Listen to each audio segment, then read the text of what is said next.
Uz ģimenes māju jau pastāv, tie ir 8 gadi. Mums ir senioru klubiņš.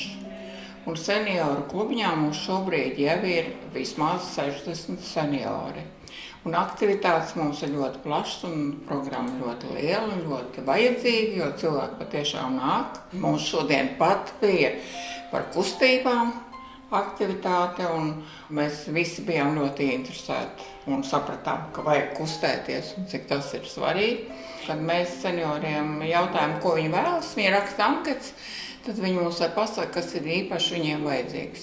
Mums ir vingrošana, dejošana, dziedāšana, tas viss ir ļoti vajadzīgs, lai būtu priecīgs dzīvesveids. Un katrs vēlas, lai ar viņu parunā. Un kas ir svarīgi, kāpēc viņš šeit nāk, viena ļoti svarīga lieta ir kopā būšana. Jo liela daļa seniori ir vientuļi, mājās vieni. Un viņi vienmēr arī saka, cik mēs esam priecīgi, ka ir tāda svētā ģimenes māja, ka mēs šeit varam atnākt un jūs mūs visus pieņemat. Otrdienas mums ir senioru dienas, bet viņi jau nāk tad uz vingrošanu, angļu valodu, zīmēšanu. Un kā man daži saka, es jau tak visu nedēļu esmu šeit ģimenes mājā. Un te jau tā kā manas otras mājas šeit jau no rīta, ka pieceļos, tad jau padzeru kafiju un skatos tajā plānā, uz kuriem tam man šodien jāiet, kas man šodien būs jādara.